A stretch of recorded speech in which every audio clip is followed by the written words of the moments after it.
Fala, meu querido, como você está? Você está bem? Você está em paz? Como é que tá as coisas? Como é que foi seu dia hoje? Vamos tomar uma água aqui, ó. Para incentivar você a tomar água, eu tô também tomando água. Tomando mais água. Isso é muito importante para a saúde. Bom, deixa eu começar a conversar com você. O dia hoje a gente trabalhou bastante. E daqui a pouco eu vou para aula de inglês. Mas antes de ir para aula de inglês, eu preciso falar contigo. Bom, conta-se uma história.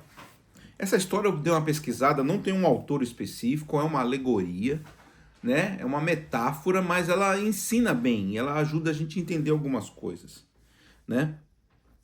E eu não achei autor específico, mas eu vou dividir com você. Conta-se a história que dois homens foram ao templo, à igreja, para orar a Deus num tempo de seca pedindo chuva.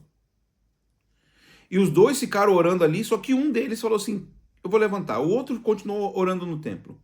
E um falou assim: ó, Deus vai mandar chuva, então eu vou preparar o solo. A pergunta dele é a seguinte: quem teve mais fé? Olha só, olha o que diz em Provérbios capítulo 21, verso 5.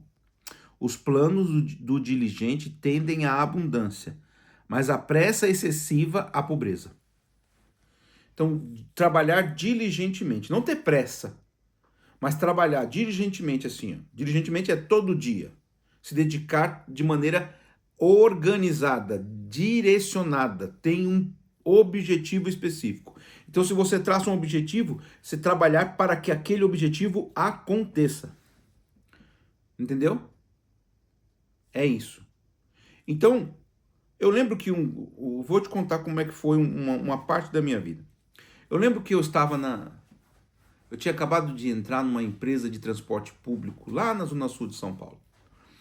E aí, eu estava lá um dia de domingo trabalhando. Era uma empresa que tinha até uma estrutura legal, tinha convênio, tinha vale alimentação, tinha cesta básica, tinha presente no final do ano, tinha ainda a colônia de férias do sindicato. Então, quer dizer, era uma estrutura até legal. Mas eu lembro que eu estava num domingo assim, olhei para os lados da empresa, esperando, aguardando as ordens de trabalho. E aí eu olhei para um lado, olhei para o outro e falei assim, quer saber de uma, eu vou estudar.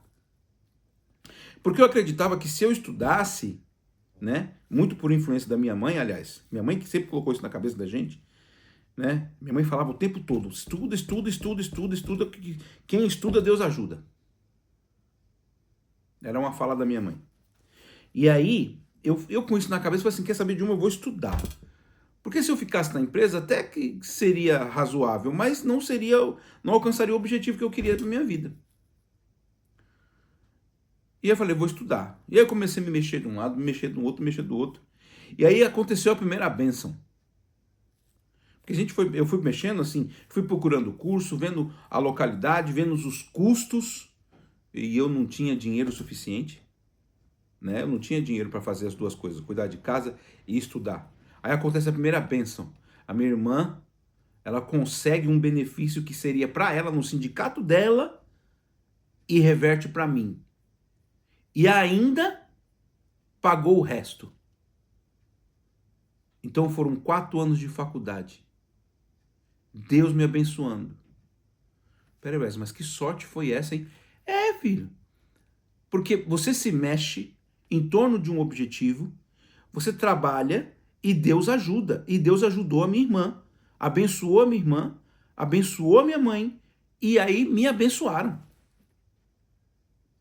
Então o que você está querendo dizer, Wesley? Que você vai ganhar de Deus se você trabalhar diligentemente, se você for procurar fazer o seu melhor, você vai receber a bênção de Deus sim. Porque a bênção de Deus está para aqueles que vão para cima. Igual o homem da parábola que orou, mas ele foi em frente. E aí, depois que eu estava... Bom, antes dessa parte da história, deixa eu te contar um outro texto bíblico aqui, ó. Mateus capítulo 18, verso 19. Deixa eu abrir aqui na minha Bíblia. Porque para contar para vocês qual foi o ponto da virada. Mateus 18, 19. Aqui, ó. 18, 19. Cadê? Tá ali, ó. Em verdade, também vos digo que se dois entre vós sobre a terra concordarem a respeito de qualquer coisa que porventura pedirem, se lhes há concedido por meu Pai que está nos céus. Isso é verdade? É verdade, que eu tenho que te contar uma parte outra parte da história. Depois que eu me formei, foram 4 anos de faculdade, né? Depois que eu me formei, eu fiquei assim achando que eu ia trabalhar como cientista, tal, que eu fiz eu fiz uma faculdade na área científica, biologia, a primeira faculdade minha foi biologia. E aí o que acontece? Eu achei que ia ser cientista, que ia mexer com a natureza, ou então num laboratório. E eu fui vendo que a realidade era mais complicada do que a gente imaginava. E eu tinha uma família, eu queria estruturar logo a minha família.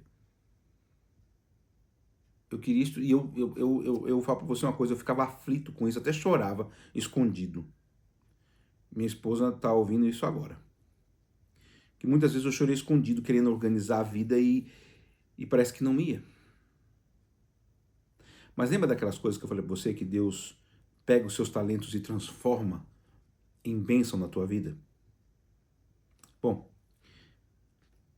minha mãe falou pra mim assim, filho, falta no serviço e vai procurar uma oportunidade dentro da área. Você estudou, falta um dia, se for o caso. Eu não tô falando pra você falta, não é pra ser irresponsável, não é isso. Mas o que minha mãe disse, ela falou o seguinte, se você tiver que correr atrás de uma oportunidade dentro da sua área, faz o que for preciso. E aí eu fui e comecei a me mexer. Eu falei, quer saber de uma? Eu vou ver como é que funciona esse negócio de dar aula. Aí um dia, eu comecei a fazer estágio, dar aula, porque depois eu fui fazer licenciatura em biologia. Aí um dia, minha mãe tá com a minha foto em casa, e minha mãe acreditava muito que ia dar certo. Minha esposa, minha família, mas aqui tá falando pelo menos 2, né? E eu quero te contar sobre a minha mãe. Minha mãe acreditava muito que ia dar certo. Eu estava formado, eu também achava que ia dar certo. Aí minha mãe estava lá na casa dela, ela promoveu um almoço e eu não estava presente. Aí foi uma pessoa, uma professora de uma rede de ensino particular, e ela passou assim na casa da minha mãe e viu uma foto minha de casamento com a minha esposa. Ela falou assim, nossa, que jovem bonito. Eu sei também que você acha que eu sou bonito. Não, tô brincando. Mas é o seguinte, o conteúdo da história. Essa pessoa, essa professora, ela olhou a minha foto e falou assim, nossa, que rapaz, né, rapaz interessante e tal. Quem ele é? Ah, é meu filho, a minha mãe falou, é meu filho. E ele tá formado em biologia, mas ele tá procurando serviço na área. Olha como é que são as coisas. Eu comecei a procurar, assim, diligentemente, comecei a me mover para procurar estágio, para fazer estágio na educação, escola pública. E aí, Deus começou a trabalhar na minha vida do outro lado. E eu nem sabia o que estava acontecendo. O que aconteceu? Essa senhora pegou um currículo meu através da minha mãe, que eu mandei para minha mãe. Eu nunca a conheci pessoalmente, e ela me indicou, e eu entrei como professor de rede pública, de rede particular. O que eu estou querendo dizer para você? Mexa-se em torno de um objetivo. Descubra qual o seu talento. Prepare-se, vai preparar o arado porque a chuva está vindo. Vai preparar a terra porque a chuva está vindo. Você quer bênção do Senhor? Você está lutando, você está procurando fazer o seu melhor, você quer uma bênção na tua vida? Você quer que as coisas mudem, quer que as coisas virem? Prepare-se, se mexa. Não fica só pedindo, só clamando. Como diria minha mãe, vai para cima do objetivo. Se 2 pessoas crerem, eu criei de um lado, minha mãe creu do outro lado, e as coisas aconteceram e Deus concedeu. Então, esse vídeo é para dizer para você, primeiro, da gratidão que eu tenho a Deus por ter me encaminhado, né? Depois, por ter colocado na minha família pessoas tão fantásticas que me ajudaram tanto. Se você crê que Deus pode te ajudar, trabalhe, trace um objetivo, vá em frente, creia que você vai receber, tá bom? Que Deus abençoe você, né? Que Deus ajude a sua vida. Seja diligente hoje, não deixe para amanhã. Vamos orar? Bondoso Deus, nós agradecemos ao Senhor porque o Senhor é bom. Obrigado pelas pessoas que o Senhor coloca na nossa vida, nossa família, e no meu caso específico, minha mãe e minhas irmãs. Pessoas que sempre lutaram para fazer o melhor. Abençoe a minha vida, abençoe a vida delas, abençoe a vida dessas pessoas que estão me ouvindo aqui. Eu tenho que te agradecer também pela filha linda, pela esposa linda que o Senhor me deu. Tudo isso é bênção do Senhor. E que cada um possa entender que não adianta só pedir, mas temos que trabalhar diligentemente, ir em frente, e Deus vai nos dar a vitória. Obrigado por essa certeza que o Senhor nos dá. Esteja conosco, nos abençoe. Em nome de Jesus, amém. Meu querido, não desiste não, hein? Não desiste não. Se essa palavra entrou no seu coração, manda para alguém. Fique com Deus, amanhã tem mais.